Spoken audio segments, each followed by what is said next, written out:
But anyway, what's the rest of the top 3 or top 5 podcasts you like? I listen to Allie Beth Stuckey, Relatable, Yeah. which is current events from a Christian worldview. Okay. What else? That's what I listen to the most. Every once in a while, I listen to Joe Rogan if he has somebody interesting He's on. got to be on the top list for sure. Yeah. Joe Rogan. Yeah. Why do you like the Allie Beth Stuckey podcast compared to someone like Alex Clark? Because I always think of Alex Clark as someone who's kind of like pseudo-political. I don't know if I want to use the word grifter, but she's certainly very good at what she does. She has excellent skill to where she could go into many different topics, and her podcast would do quite well. Right. Well, the reason I like Allie Beth Stuckey, she is relatable, which is the name of her podcast. I mean, she's a young mom with kids, and she shares a worldview with me. So yeah, she has check-ins like you do. No, actually, she said she will never be caught making sourdough bread or having chickens. It's not for her. Oh, interesting. That's not her thing. She says nothing against it, but she actually talks a lot about how she doesn't like the fact that there's this movement where all Christians women need to be stay-at-home moms and making sourdough bread, and that's just not her. She said nothing wrong with it, but it's just not. No, that's fair. It's not her. Yeah, there's a lot of benefit to individuality. Not everybody should live the same. Yeah. Not everybody should work out the same. Not everybody should listen to the same podcast either. Sure. So is she more relatable to you now that we have 3 kids and we're extremely busy with family stuff? And, we often get the question, like, why don't we have an au pair? Why don't we have a nanny? And, are we going to send our kids to school? And I guess why not from your perspective? Why not? Well, our kids are only young once, and I want to have the biggest impact on them I can. There's nothing I could do that's more important than being home with the kids and having control of the household. And I see that being my job is being a homemaker and taking care of the house, and that's my job. As you know, I'm a speech language pathologist by trade, which is great and awesome to help people in that way. That's just not what I'm called to do right now. Yeah. I think you told me once if you could go back and do your education again, instead you would do something in fitness or health, like you'd be a dietitian instead. Yeah, well, totally.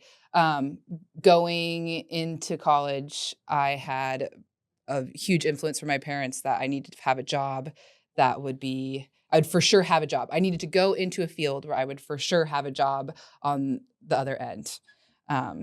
Way, if your husband leaves you, then you can provide for yourself. That is a quote from my parents. Yeah, no, totally. Yeah, and they were helping reasonable. finance it as well. And it's something I enjoyed. I didn't not like it. And, but looking back now, I have a lot more fun, talking about and, working in things, like nutrition and fitness, but, everybody was getting a degree, and all the athletes were getting a degree in dietetics. And so it's just hard to find a job in that. Yeah. It is nice that you work here from time to time. I thought it was funny when you were emailing someone as a care coordinator and saying, I'm out on maternity leave indefinitely now. That was quite funny. But in all seriousness, when we're outside of the fake social media sphere, and I think that we're generally pretty real, like that this is our real selves. Some people are that way on social media and some people are definitely not. Right. But at the end of the day, we're doing this in order to help people. You can get good information out, and there's this polarism of one side against another. Their tribalism is maybe a better word.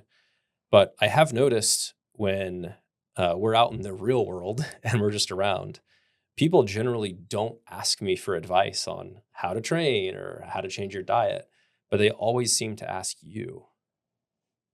Yeah, they do. Well, women, perhaps there's just a difference between women and men. Women ask me for advice all the time, maybe because they find me relatable, and Yeah, or they just know that I'm married to somebody who knows what they're talking about, so I can digest all the information. I Mm, don't know. maybe. I mean, there's to some degree, there's a little bit of a doctor's wife phenomenon Yeah, no, there where is. doctors' wives Yeah. tend to get asked questions, but it's usually not, how should I track my macros? Or how Oh, right. often should I get my DEXA scan Yeah, done? Or yeah. should I, because I'm a woman, should I do more HIT and less zone 2 cardio? So you get some pretty specific questions. Sure, sure. How I implement things. Yeah, Mhm. for example, if somebody asking you about your nutrition, well, I do all of your cooking and and the main person that takes care of your nutrition. Um, I mean, are you asking like why do people ask? Why do people? Why do you think they do? Because I have a different opinion on this. Why do I think they do? I don't know if I have a good answer for that. Maybe they just. I don't know. I don't. I don't really have a good answer for that. I don't think that people care as much about credential anymore. Trust in conventional Sure. medicine in general, especially physicians, is at an all-time low. In fact, a guest that we're going to have on soon, Lexi Johnson, she was previously a dental hygienist, and her father had 4 heart attacks, and that really spurred her on to try to improve her health via lifestyle means, diet, exercise, etc. Sure. And thousands and thousands of people go to her for advice. Yet she's not a physical therapist or a chiropractor or an osteopath. And it's generally this way a lot in the health industry. Health coaches that people listen to and watch and can relate to is some of it. Um, they tend to seek advice from those people. For example, you've mentioned before that you generally wouldn't be as apt to take advice from someone that hasn't had kids before. Sure. Well, advice on how to implement a fitness routine, just because it's different schedule. In the same way that people who come to ask me for advice are usually people in similar life situations than me. I stay at home. I bring my kids to the gym. Um, it's different. I'm not getting the same questions from people who don't have kids, work a full-time job, go to the Mhm. gym at 5 a.m. every morning. It just looks different. So the people asking me advice are people in similar situations and they see that I'm doing it and they want to know how. What do you tell them as your big 3 or big 4 things that they should implement right away?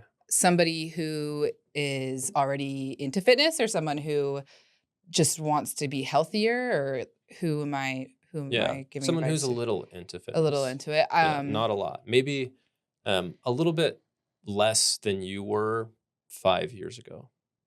Sure. Yeah, my main advice about diet is eat more protein. That's something I implemented. I never have had the time or energy to track all my macros and calories, but I had a lofty protein goal every day, and so I was able to meet that. That's a huge piece of advice. The other thing would be just find some sort of training that you enjoy and something that's fun. Because if it's a chore, it's going to be really hard to stick with, and it's going to be harder to see results if you don't enjoy it at all. Mhm. Before we did our current style of training, which I usually describe on the podcast as not CrossFit, Okay. jokingly, because Yeah. it's a lot of It's a CrossFit and it's, functional fitness. yeah, functional It's fitness. functional fitness. Before this, you're an excellent javelin thrower, but you have noted that since you've optimized your health, even in very small ways, like improving your iron deficiency, that you could throw the javelin now further than you did even when you set your records back in college at Nebraska or wherever it was. Yeah, most definitely. I take way better care of my health now too. Um, I am a all around better athlete now than I was back then. Part of that may just be part of it's nutrition. Part of it is, getting labs and having an idea of what's going on inside my body. Um, and part of it may just be being older and having more experience with training. I didn't really know what I was doing when I was 18 years old. The strength and conditioning coaches at the University of Nebraska didn't help you with strength and conditioning. Well, it's a big program. I'll be honest. I came in to, I was a really successful javelin thrower in high school. And so I was recruited to go to a big university, but um, even with some scholarship, they take a lot of people on that team and it's kind of do or die. It's you either going to go to the very top and you're going to get way more attention, or you're going to kind of sit in the middle and kind of coast along and not get as much attention, which is where I ended up being, as never was able to get that attention that the top people did. Yeah. Is that why they sent you to a sports psychologist instead of correcting your iron Yeah. deficiency anemia? Yeah, well, so that yeah, that's a whole different deal. Yeah, I threw a lot farther before I got to Nebraska than I did when I got to Nebraska. And so they're trying to figure out, they're like, wow, you're not hitting anywhere close to your numbers and your form actually looks really good. We don't even have that much to say about it. Why isn't the javelin growing farther? And so they, thought it was overtraining maybe. They did send me to get labs done, and apparently they were all good. I don't know what They didn't check a ferritin the first time then? I have Probably didn't do any iron yeah, I studies. don't know. I was 19 years old. I have no idea. But they did draw blood and said it looked fine, whatever whatever that means. It'd be Interesting. interesting to see what those were Yeah, now. And then you it probably had a hemoglobin of like probably 11.1. It's like yeah. right on the borderline of abnormal. Yeah, no, It just didn't show up red in their lab. probably, but I have no idea. Yeah. I mean, I can't speak to that. And they even, sent me to a sports psychologist. They thought maybe there's something going on mentally that's blocking you from being able to hmm throw farther, because your form looks even better than it before. Technically, I was stronger than I was in high school. I could hit bigger PRs in the weight room. Well, you're way stronger now. I'm way significantly stronger now. Significantly stronger now. But I was still stronger in college than I was in high school. Yeah.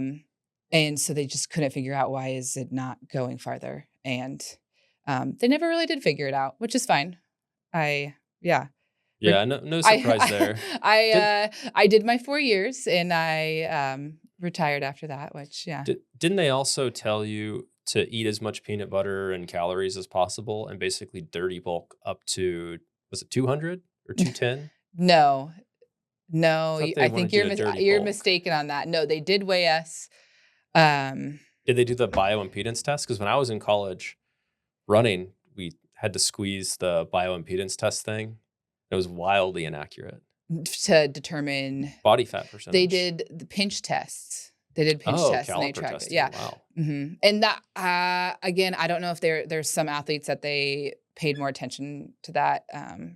That wasn't something that they were an area of They did tell you to concern. gain weight though, right? No, I don't think so. No? I don't. Oh, I'm not. interesting. No, I don't think. I don't think that's right.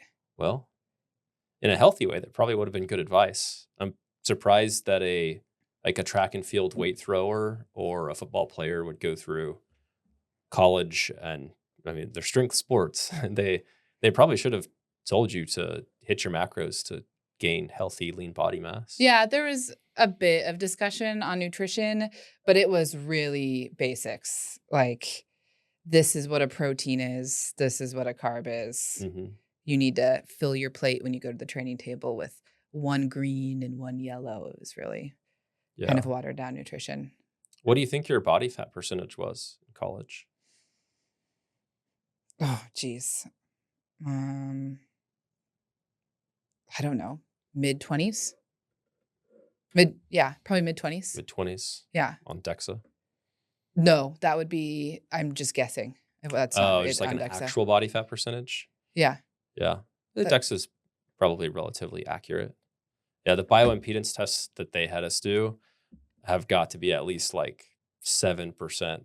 Every guy was 6%. And they Really? did the like either 5% or 6%. Yeah, they did. If you were a guy, you got one of those two readings. So Yeah, they did just like in bodies. In bodies usually tell you you're pretty shredded too. They did the pinch, which I know is not particularly accurate.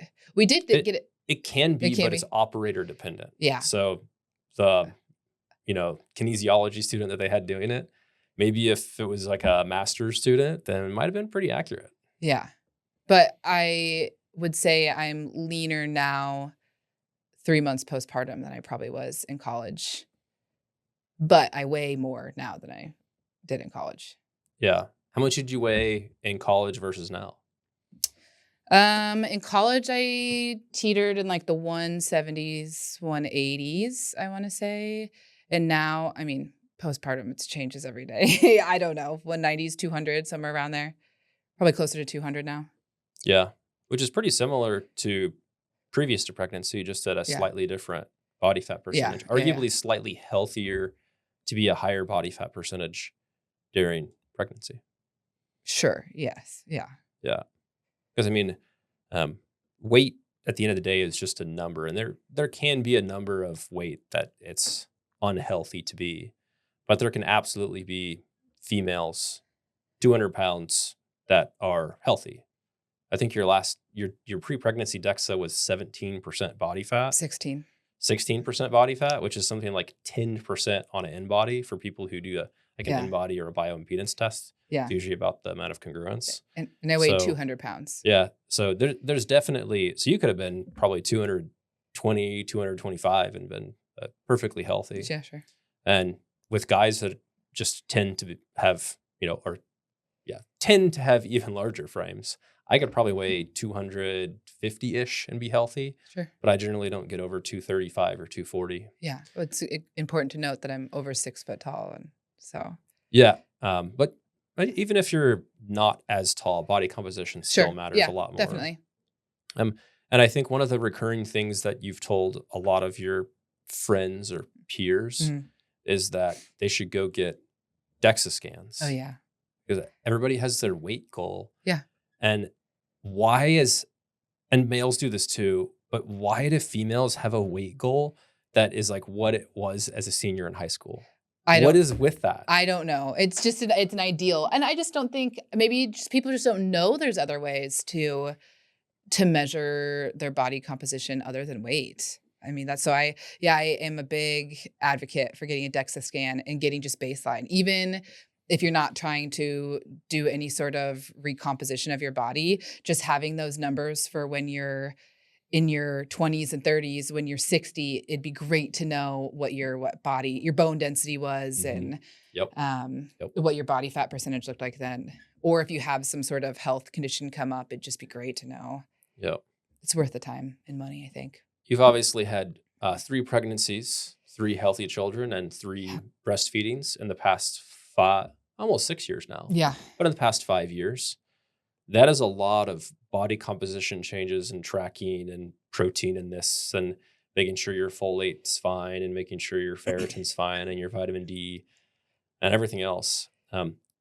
How do you track all those things? Like, I assume you count every single calorie you eat because that's the only way to do it successfully. No, of course not. I'm not very methodical about it, to be honest. Protein is just the number one thing I think about. It's the easiest for me to focus on.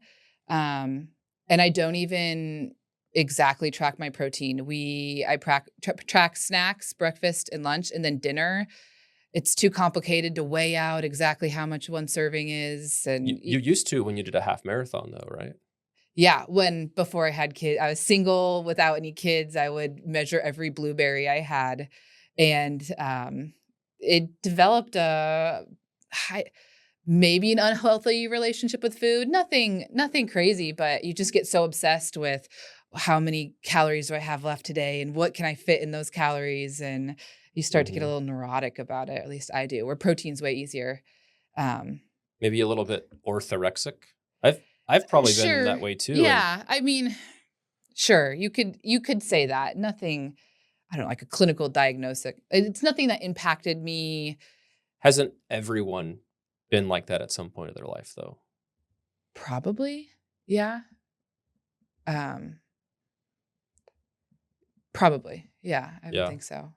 I think so. I think if they haven't, then that's almost a negative. Sure. Because it just means that they've literally never thought about what they're putting in their body. If you're concerned about your health, you're thinking about, okay, how am I going to be healthy? Or I guess it depends on your goals. What is healthy? Is it less body fat? Is it more aesthetic? Yeah. Aesthetic goals. I always get the colors of pills mixed up, but there's it's like the Matrix. There's the red pill, the blue pill. and I forget who else talks about this, but there's like a black pill where you're just like doom and gloom, our Uh-huh. bodies are full of microplastics. And then I think that there's a white pill, and I think that that means that you're supposed to like, it's all going to be okay. We're going to figure it out. God's going to help us, Yeah. and like, just be a good person, glass half full, if you will. Um, but maybe people who never get that bit of orthorexia or like food/body image is probably the same exact thing at the same time. Maybe those people have just never tried to they're just blue pill the whole way. Sure. Yeah. Yeah. How do you take someone that needs to improve their health, but they're like part of this health at any size or health at any weight movement, and then not be a mean and terrible person to them, but try to encourage them to improve their health? Well, uh, very delicately, I'm sure. I think, It's got to be people that you know pretty well, yeah, or people that come up and ask you, yeah, they have to have a really, not not really random strangers.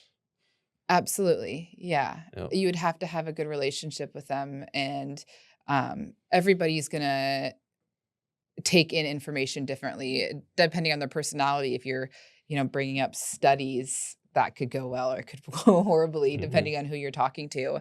I'm assuming if they're going to ask me for advice, then they're open to ideas and what you have to say. Hmm. Um, that's just so dependent on the person that you're talking to. That's really hard to So if it's a say. family member and there's some sort of a holiday event, would you, like me, make a big deal and say, I'm not eating any carbs? The Oh my, ketogenic no, I would carnivore not do diet is that. the only way to go. I always make sure to tell all the other family members that that's the only diet, and they need to make sure they have a lot of protein for me.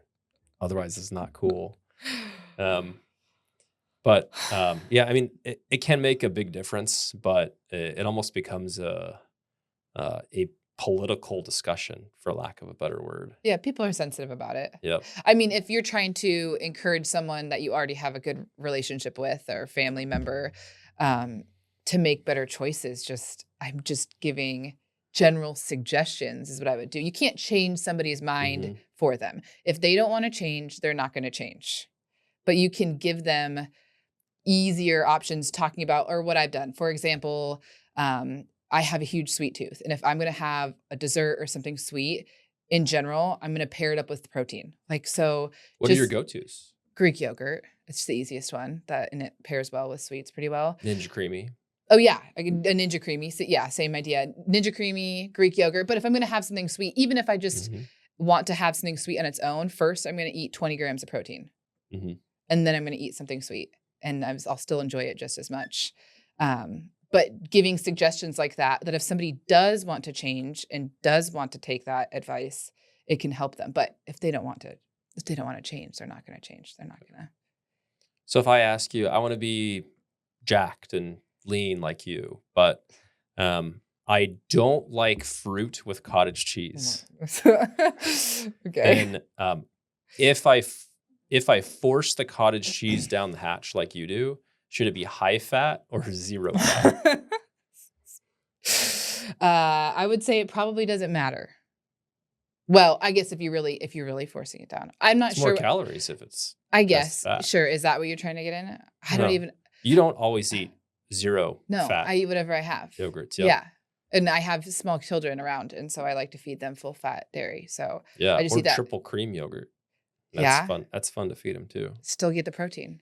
Hmm. It depends. And it depends how much I'm training too. If I'm training a ton, I don't care about it quite as much Yeah, than if I'm that's not. that's good advice. It is really difficult to give advice that's individualized, and Yeah. I've noticed that a lot of times when I ask you about people that seek out health and fitness advice, a lot of times you say, "Well, people shouldn't ask me," Yeah. but you've obviously had good success with what you do, and the more nuanced the topic, like diet and training, the answer is almost always it depends, Yeah. or the answer to their question is another question. Sure. For example, what do you tell people when they say, "Well, I want to be in great shape. Should I do CrossFit like you do? It depends. Yeah, no, it depends. What motivates you and what's fun for you. That's it's CrossFit. CrossFit has been a lot of fun. I don't think I have a lot of issues with some of the training style, with some of it, but it's fun for me, and so I think it's fun, and that's why I keep doing it.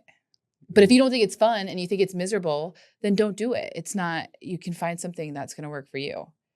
What did you do differently in terms of pregnancy, lactation, etc.? Did you alter your workouts completely? Because I know a lot of people will stop doing CrossFit and then they'll just do like, easy zone 2. Yeah. But did you still do heavy lifting and etc.? Yeah. Well, this most recent pregnancy, I continued my same workout routine the entire pregnancy. Continued to lift heavy. Nothing, just whatever felt right. I don't think I went much over 80%, but not because I had this number in my head that I cannot go over 80%. Just that's what felt good most of the pregnancy. And so, yeah, I continued my same routine the entire time. Again, not because I think that's the most healthy thing to do, but it just is fun and it's part of my routine and I just really enjoy it and I didn't want to stop. So, Yeah. Apparently you didn't stop. Actually, one of the main reasons why we thought it'd be interesting for people to hear directly from you is I posted a story of you deadlifting in I think it was exactly a year ago. You're what, 9 weeks pregnant? I know I was like 6 months for six. Oh, You were deadlifting, it was probably my PR. 360 something pounds. Yeah, I had just found out I was pregnant. Yeah. And last Probably week 5 or 6 week you pregnant. deadlifted probably within like 20, 25 pounds of that. Yeah. So you obviously haven't lost a lot during pregnancy, but Yeah. a lot of people said, "Oh, that's fantastic," because they love the vigorous exercise. And Right. a lot of people asked, "Well, like, what about your pelvic floor during both those times, especially the most recent time? What Sure. about your abs, your core? Like, are you worried about blowing out your abs? Like, when do you lift with a belt? When do you lift without a belt?" And yeah, I'm interested in what you would tell them because obviously, as someone who takes care of women and I've delivered a lot of babies and like I give people advice professionally, but it is significantly different than the advice that you might give them. Right. Yeah. This is where I say people probably shouldn't take my advice because it's going to be so individualized. As far as my core in lifting heavy in pregnancy, if it felt okay, I did it. And I don't know if that's the best advice to give somebody, but I did it because again, I enjoy it and it's fun. So where the risk reward there, I'm not sure. And doing specific ab exercises, of course, I'm looking for coning of my stomach. I'd have somebody looking for that. Hmm. Pelvic floor, I felt like I had a heavy pelvic floor, I would stop and not do it.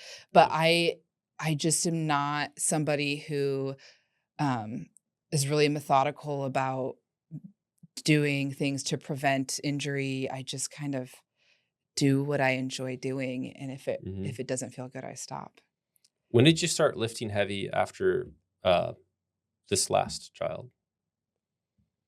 Like how far postpartum? Yeah. Well, I was back at heavy is relative. I mean, I was back in the gym a few weeks postpartum. Um, When were you starting to move around barbells with more than 100 pounds on them? I don't know, 4 weeks in, Four 4 or 5 weeks. weeks in, maybe. But Yeah. when was I starting to establish like actual heavy lifts, higher percentages was probably closer to the 2 or 3 month mark. Yeah. Yeah, I think that's pretty reasonable, especially for someone who has relatively good training. A lot of people, of course, start exercising during pregnancy and actually lose body fat during Sure. pregnancy. Hmm. To be healthy, you obviously had to gain some. Yeah. But yeah, I mean, you obviously had a 10-pound baby, Yeah. so Yeah. it's not like it was a particularly small baby. But I think of the core as a box. Mhm. not just the sides like the serratus and the front, your rectus Mhm. abdominis and your back muscles as well, but also your diaphragm and your pelvic floor. So I think this is one benefit that's kind of overlooked for certain types of training. Mhm. For example, bodybuilding training might not train your entire core. Maybe it trains your abs and you have shredded rectus abdominis muscles, but the rest of your core box is not equally strong. So I think that's one thing for a lot of people to look out for. It's particularly important in males as well, Mhm. not just females. Um, but I guess other than when you started and stopped, how did pregnancy and breastfeeding affect performance? Yeah, How much you enjoyed it? how much I enjoyed You it. were really Well, I sick was really you were sick. Yeah, extremely no, sick. I was extremely sick for the first half of this last pregnancy. Um, and I continued to train half-heartedly. I did what I could. I'd show up on days and I had people tell me I lost the color in my face and Mhm. say, "Well, what are you doing here?" And, my answer to them was not much, just going through the motions, but Yeah. I need to be here. Even after your iron infusions? It got better after that. Yeah, Yeah. alright. But this is That's in the good. real thick of it. We're talking the first trimester, just in the thick Mhm. of it. Um, but I mean, my overall strength was less than, I wasn't hitting PRs anymore. It wasn't, I was less strong. My cardiovascular strength, or capabilities, I suppose I should say, maintained pretty much the same. I have the same, um, Hmm. yeah, my cardio hasn't gone down a ton. Um, Power, I have noticed, um, being postpartum now, I'm just not quite as powerful in those explosive movements like a clean and jerk and a snatch as I have been. I've taken more of a dip in those Mhm. areas. And then just generally nursing, I hold on to more fat than I do normally, um, which makes me a little bit heavier. I'm not sure. It makes me a little bit slower. Um, Mhm. yeah, overall. Yeah, I think that's a pretty normal change in performance that you could see as, a pretty high level athlete. I know that you're, of course, naturally good at rowing. And I believe in your age group, you actually rowed a world record time of, I don't actually remember the exact number. I want to say it was 126 or 5 or something like that I don't for remember. 500 meters. Oh no, it wasn't it wasn't I don't think it was a 500. It was less, wasn't it? I think it was Was it a 500. 500? I think I was a Or oh yeah, it was a 500. 500 meters. Yeah, I Yeah, want it to say was it was 5, you're right. 125 or 126. I was within a second of the world record, but that was before I turned 30. And then if I would have turned 30 and done the same time, then it would have been a world record. Yeah, well, you I have to mean, try. You'll have to try again at this is some just point. in a random CrossFit class Yeah, on this is a a Tuesday afternoon. Yeah, if people are interested, they can look up concept to Yeah. row erg. Yeah. So yeah, I'm pretty sure you could do a lot better than that, given Sure. if you can do that in a workout. Sure. Um, but yeah, that's definitely like both cardio Yeah. and anaerobic conditioning. It's more of a sprint. Sure. It's like a 400-meter run on a track, kind of. Actually, a bit longer than Well, that. yeah, just being larger bodied and heavier is an advantage too. So there's not a lot of women that are as heavy as I am that are also in the same have the same cardiovascular abilities I do. Not a ton. Yeah, What do you say? yeah, that's Yeah. true. Yeah, that's So I think that's that's kind certainly of true. what makes me a good rower is I'm big, but I'm still in pretty good shape. Yeah. So the higher level you start out off with, the more kind of flexibility that you can have. You can coast to some degree, but you can afford to coast. And now you can see after, I can at least see your muscle memory gains kicking back in, and you become reconditioned or retrained particularly quickly. Sure. And I think that if you had a less, um, a less well-rounded fitness regimen, that would not be the case. For example, we used to do mostly, general resistance training with a Mhm. little bit of powerlifting at our home gym. Yeah. And then probably 4 years ago now, we thought, we like this home gym, but this is just not going to be sustainable for working out when there's two toddlers that are, trying to hang off of us Yeah, that at all was times. closer to 2.5 years ago. It wasn't quite 4 years ago. But Two and yes, a half. Yeah. yeah, It's a it ton. was. It hasn't been that Yeah. It long. seems like it's a Two and a long half years. time. Yeah, you realize you It's hard to can't. remember that It's hard far to work back. out on your own in your home gym with toddlers running around. You can't hit many big lifts when you're worried about your No, 2-year-old running in front of you. no. So And obviously we like working out with them, yeah, and yeah, oh they yeah, they like exercising sure, too. And if it's the right workout, then yeah, we'll work out with them. But yeah, I think it's very healthy to have a good amount of time away from uh, kids, if mostly from a social standpoint. But it's just efficient to get your workouts done when you're in a social group. sure, yeah. I've really enjoyed it. I never thought I'd be a fitness class person, Mhm. but I am. Yeah, yeah. I certainly didn't think so either. How did you make that switch from the home gym to a quote unquote real gym? Now we have memberships at 2 or 3 Multiple real gyms, gyms. yeah. Yeah. The switch was I gave you a lot of resistance, and my husband was very insistent that we needed a different option, and I caved. And it was a great choice. You were right. I was Oh, wrong. You're right. well, thank you. You're right. Yeah. So we just one day after you said, it's just too hard to work out in the gym.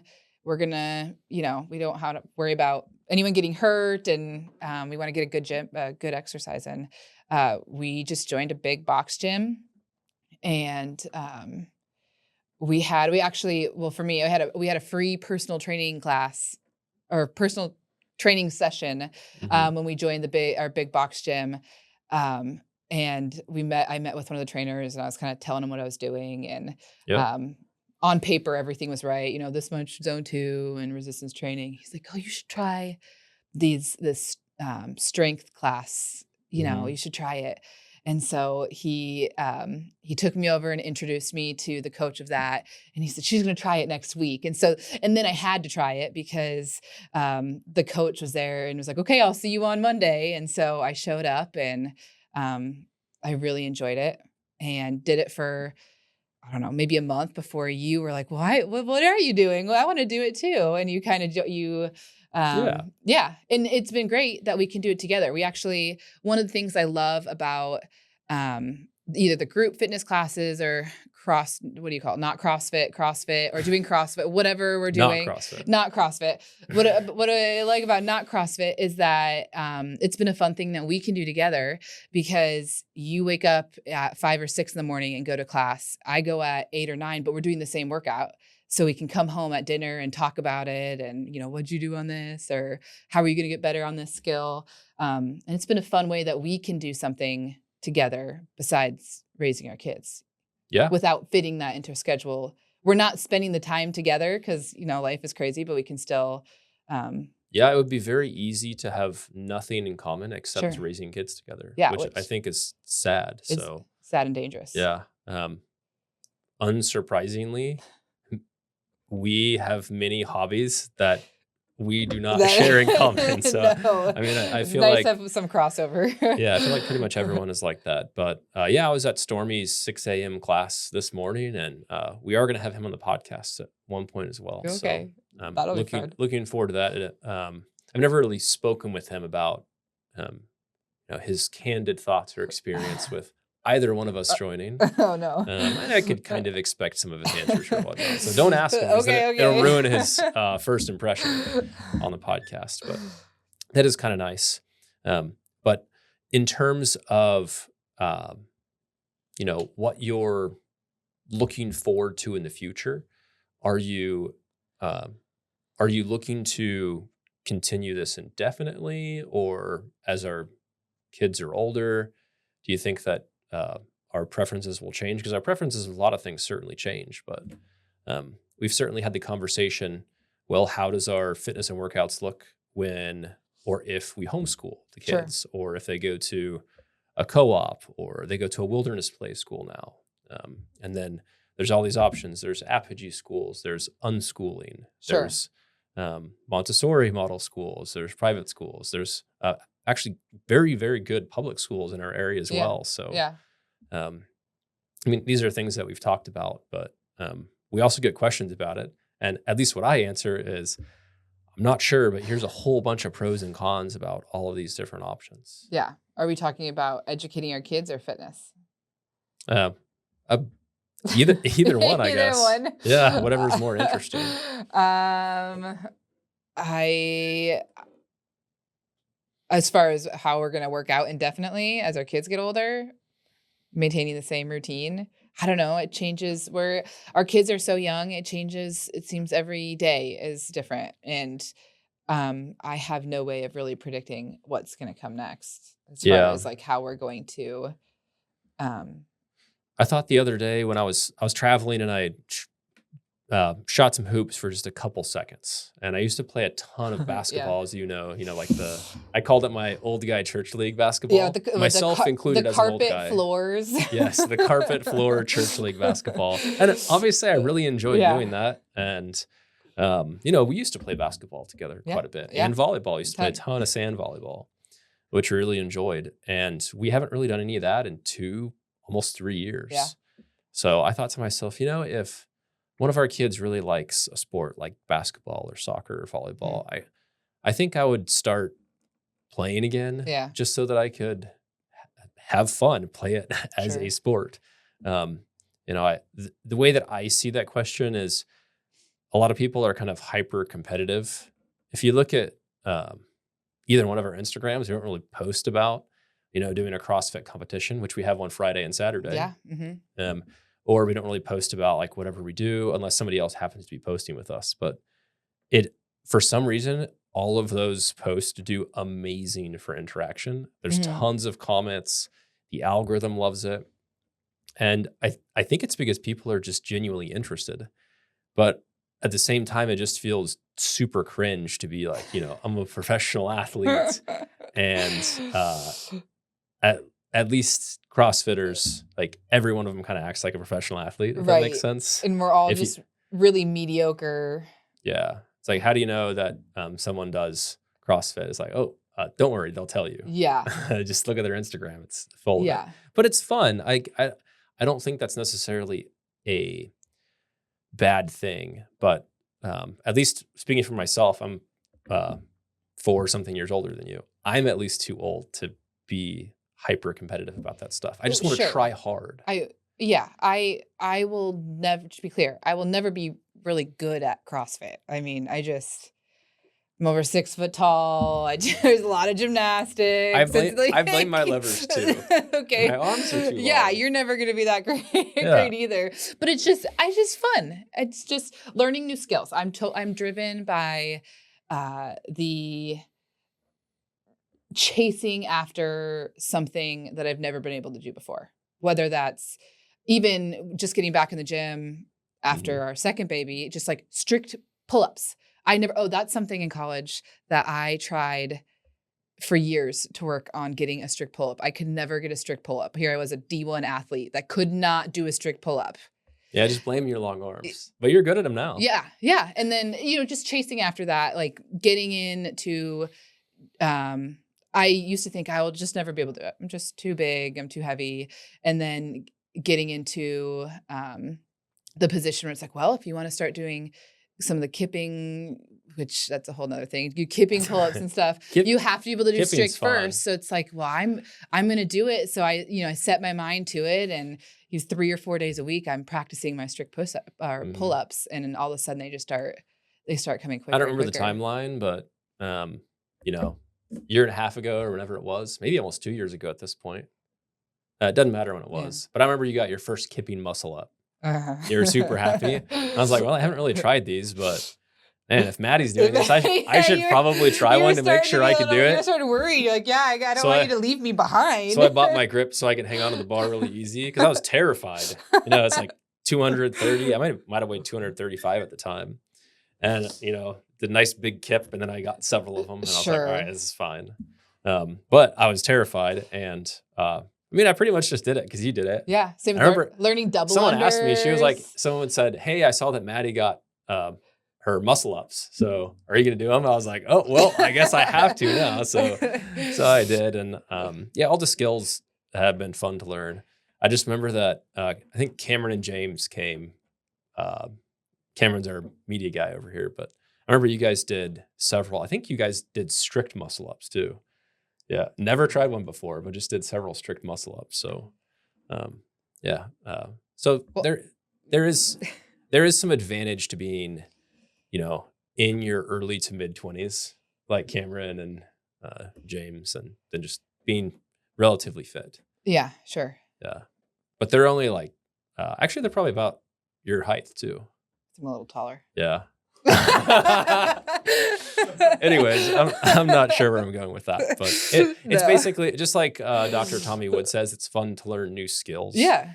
whether it's double unders or juggling or whatever else. But it's efficient. You have your social life, and then you're learning like new skills or Yeah. whatnot.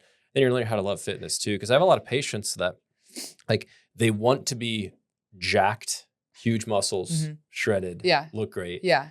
but the actual training part they don't love as much. And even people who love bodybuilding, a lot of times if it's purely bodybuilding, there's nothing to do with the actual like act of lifting weights. They don't even really like the training. So it's kind of Yeah. like they're suffering. Well, it seemed like fitness before we got into um, functional fitness was more just I'm doing it for my health to check a box. I'm doing it for my health. I want to be Mhm. healthy. I don't want to get really out of shape and not be able to get back in shape. It was more of this like fear of I don't want to lose whatever I have now, and as opposed to that switch of I'm excited Mhm. about moving forward. I want to see what Mhm. more I can do, what more I can do, not this fear of, oh, I don't want to be really out of shape. Your metabolism slowing down. Yeah. Mhm. Now that you're 30, your metabolism will start slowing down, Yeah, that's what right? I hear. That's what I've heard as Yeah. well. Uh-huh. Yeah. So, back on the topic of kids and education and whatnot, Yeah. um, a lot of people do ask, "Hey, Dr. Gillett, you were homeschooled. You and your brothers were homeschooled your entire life, and there's seems to be some major issues with your personality. You're too sarcastic, and like you're just very different than other people. But you know, um, I think that Josh and Grant and I turned out perfectly fine, I and we're think all so. like what I think is good contributing members to society or whatnot. Yeah. But I also don't think that you have to homeschool to do that. Um, that being said, if I was not homeschooled, I do not think I would have turned out as well Yeah. because I would have had, a whole list of letters of diagnosis Yeah. behind. Absolutely. Um, and yeah, until I was well into my 30s, um, the only things I ever took was creatine and protein. Yeah. So, yeah, I'm glad that I avoided all that. I mean, even compared to my colleagues in med school and residency, fortunately, I really liked the topics. So I was one of the only ones that I know of that like didn't use Adderall. Not that it's Yeah. bad to use Adderall to like get through, but I mean, certainly avoiding that as long as possible. And our kids that do seem to have some of my same tendencies Yeah. That's seems for sure. seems wise. So it's hard when people ask like what they should do because there's the financial detriment of a Mhm. lot of these extremely expensive schooling options, and then what's the job and career situation? How much do people like it? Right. But that being said, our original plan was I was going to work 2.5 days a week. I was going to have a college park, which is the local faith-based primary care Mhm. that dads helped run for more than 3 decades till he joined here. But I wanted to have like a college park functional medicine and concierge option, do that for 2.5 days a week, and then kind of be like a stay-at-home dad homesteader, which was breeding strong bred American wolfhounds and had, Mhm. Dexter cow and goats and chickens Yeah. and stay with the kids while you did speech pathology stuff. Yeah. But that plan only lasted a year or two. If even. Yeah. Yeah. Um, but I guess at the same time as we did that, like other career opportunities came up for me, so it kind of made sense to take them. But I think regardless of that, um, how did that, how did your mind change from like continuing to work as a speech pathologist into um, what you're doing now? Yeah. I remember a conversation we had in the car pregnant with our oldest. And you're kind of asking me, well, what do you think? Do you think you're going to want to go back to work? Do you think you're going to want to stay home? And I remember thinking, I don't know. I have no idea. I don't know until I'm there, which is not a good answer if you're trying to make plans. But um, I just, as I had kids, I just realized that I really wanted to stay home with them. Um, and it just seemed more important to me than working as a speech pathologist. And that's different for everybody. That's just my passion kind of fell away from speech pathology. Yeah. I mean, I just, where you worked at the time was an early childhood development center, Shining Stars, right? yeah, You'd make IEPs for basically preschool, pre-elementary children, yeah, sure. preschoolers, very young Yeah. children. And during first pregnancy, March of Dimes used to promote various health things, and they used to watch out for, various types of pregnancy issues. But there's something called torch infections, and one of them is CMV. Yep. And we haven't really talked about this in a super long time, but Oh, yeah. given that you worked among very, very young children that are at very high risk of having CMV, like a lot of these kids were from very difficult social situations. I didn't want you to have a primary CMV infection during Yeah. pregnancy or And a I torch didn't have infection. the titers. That was the Yeah, you didn't have any immunity to it. immunity. Yeah. So most people have immunity, but you can test CMV antibodies to see if you have immunity. So the last bit of pregnancy, you actually weren't, Working at all. Yeah. Yeah, you I weren't stepped working at away from all. my position because Yeah. we were concerned about that. So I stayed home Ironic. technically a few months before. Yep. I think like somewhat ironically, this was pre-pandemic. Yeah. You had said, you remember what you said about not able to work with a mask on? Oh, yeah. The suggestion was, that I would this is just months pre-pandemic. They're like, "Well, you could work with a mask over your face and a shield over your eyes." And I said, "I am a preschool speech therapist. There's no way I could do my job with a mask on and a shield over my face. What therapy am I gonna So- get done?" And That was the ironic. next year, as people know, Yeah. everyone was doing Yeah, their job. just months later. Then I actually remember seeing some of the preschool speech therapists with like cutouts of their mask with plastic so the kids could see their It's mouth. better. But It is better. maybe. But yeah, there was probably a lot of therapy done during that time that was not. Yeah, it's great. unfortunate. Yeah. Yeah. Anyways, with your, I guess you're changing your career, but it's still a career. Yeah. Yeah. Do you feel like that has been a difficult transition given that it is more traditional? Because some people will very well may put, they'll type in the comments. I always do this when I'm emulating commenters. Must be nice to have enough money to where you can just stay at home. Most people can't do that. Sure. And that's obviously one thing that you think of. But at the same time, childcare for 3 different children is Not very cheap. expensive. Yeah. I haven't added up exact numbers, but I've heard some people that also have 3 kids that are also like routinely getting childcare for all 3 of them. Might be at different places. Might be Mhm. taking one to school. Might be taking one to daycare. Although I think they call it like Montessori. What do people call it that don't want to call it daycare? I forget what they call it. It's like Montessori preschool or something. Yeah. There's different names for it. They call it preschool or school, School. no matter yeah. what. Yeah. Yeah. It's daycare, but it's fine. Yeah. So it's not as simple as you would think, but I feel like one of the big things that may have, and maybe this hasn't happened yet, but maybe directing us to some degree is obviously as we talk about things and pray about things and be reasonable people, but we're also in a church and kind of like a church group of friends that I think is like in pretty similar situations. Yeah. So I think possibly even more important than, like where are you sending your kids to school? Where are you sending your kids to the doctor? For example, you've said you wouldn't go to a functional medicine doctor if I wasn't a doctor, which I think is interesting. But perhaps it's just being in a social group of close friends and family that is going through things together with you. And Mhm. it's something that I think most of us have really lost is when we moved to Kansas City, I think that was 5 years ago now, right? Mhm. We were super isolated, Yeah. even though we're both from Kansas City. Yeah, both from Kansas City. We had a family here, but our parents are here. But as far as having a social circle, we were pretty it was hard to find that social circle, um, with people going through similar, yeah, situations as us, with the exception of, a few high school friends that were still around. But even then, um, finding that community was difficult, but I'm so glad that we have that. Yeah. Yeah. Definitely so. Especially given that a lot of our friends have kids of the same age, which Mhm. is an important thing. Um, you know, a lot of times if people don't have kids, then they just don't necessarily know what you've been through.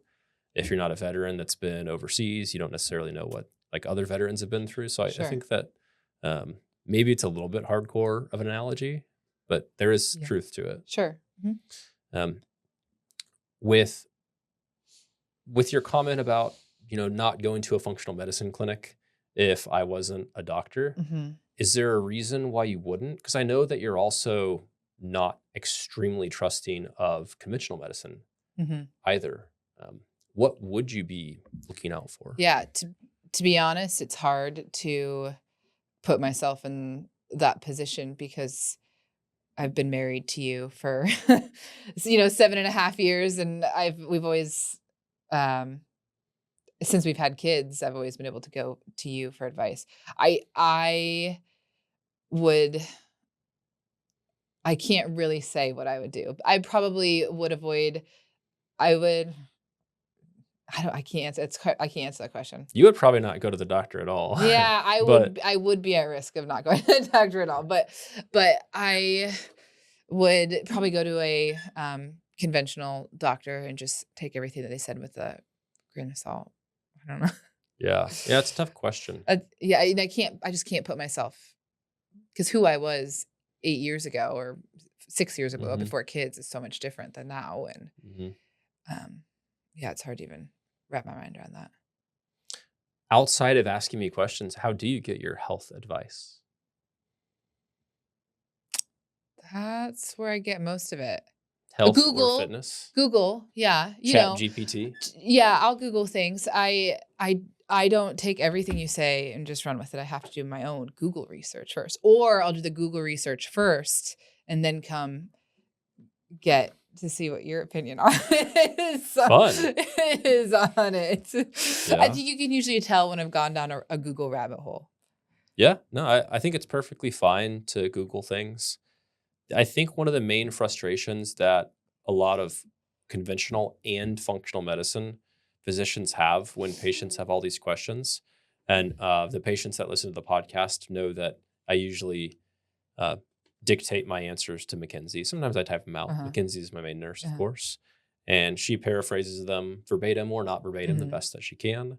Um, but often people are very apologetic when they ask questions, even if it's through the like official Elation patient portal. This is like literally where they're supposed to answer questions, and they're uh, you know, paying a fee, a Mhm. regular fee, whether it's monthly or yearly, in order to ask the question. So they're like literally paying a messaging fee, but they're still very apologetic.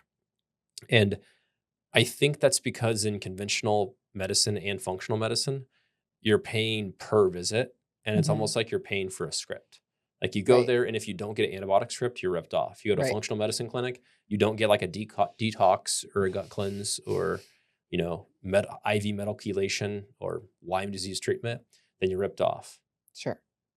And and by the way, when people do go to most functional medicine clinics, they're going to treat you for one of those things: heavy metal poisoning, um, mold toxicity, which people can be There is very some truth allergic to there, mold. yeah, I'm allergic to mold as well. truth to that, and there's some Yeah. instances where it's appropriate. But it's It's just yeah, not it's every that single they time. they treat people who need it, Right. but then they also treat people who don't need Yeah, it. and the same as conventional medicine. Yeah. So conventional medicine, you go with sinus symptoms. Mhm. If you go to a walk-in clinic, if you go to a physician that you've known for a long time, then they'll probably like very objectively assess, do you need this or do you not need this? Um, but if you go to a random walk-in clinic, you're probably going to get an antibiotic, even if you don't need it. Sure. So it's really just two different sides of the same coin. In fact, I remember having, I don't know if I want to call it a complaint, but I remember lamenting over the fact that someone left me a 1-star review on something. So your office manager has to say, hey, someone left you a 1-star review. It was not in your regular clinic. It was your working after hours walk-in clinic, for which you're compensated very poorly and you work very hard seeing patients that, want service right away, almost like it's an ER. But the review had said, well, Dr. Gillett was kind, listened to me, made the correct diagnosis, and did the correct treatment. But I felt that he didn't spend as much time with me as my physician usually does, who's been my physician for 30 or 40 years. And 1-star maybe review. if they left 4 out of 5 stars, it would have been okay. But really, was 1 of 5 all that they really could have done? And that's one of the reasons why I like things here, regardless of who you are, whether it's you or, the newest patient that we have no idea who they are. We will spend enough time addressing their needs. Right. And we will also listen to them. And we are able to do that because of how we've set up the model. So I think that there's definitely a lot of benefit to that. But people, just like if you have a private chef, we have our executive physical programs. People can kind of get a little bit of everything off the menu if they like. But just like a private chef, when you're hungry, you have to let us know. Right. So typically our patients are good at letting us know. And then some patients don't let us know. Things come up and, they say, well, it seems like worse. And it's been a few months. So we obviously want to know that. It does not bother us that we address things a bit earlier. Sure. And there's no extra charge for whatever message or whatnot. We just want to deal with it. So hopefully that's a good pitch to someone who would normally not go to a we're obviously not just a functional medicine clinic, but we try to be a find the root cause and address it, and then explain the risks and benefits of everything. Right. Some of our most common questions is, what should I do in regards to an immunization? Or do I need to be taking this supplement? Or should I start hormone replacement therapy now or later? Or should I do IVF or do fertility naturally? And the questions to almost all these things is it depends. So yeah. Even as a doctor's wife, it can be hard to know right off the bat, this person needs this person doesn't. And even from my perspective, I can't really answer that question if they Instagram message me. Right. I need to have full, their full medical chart open and right. have a full visit. So, definitely. Yeah. Anyway, that's most of what I had the list to ask you today. I think we've chatted for almost an hour. And I can hear the baby crying. I can hear the baby crying as well. So for those that have other more specific questions, or who enjoyed this, or who didn't enjoy it but want us to talk about other things, leave your comments below. Otherwise, may God bless you with health and happiness.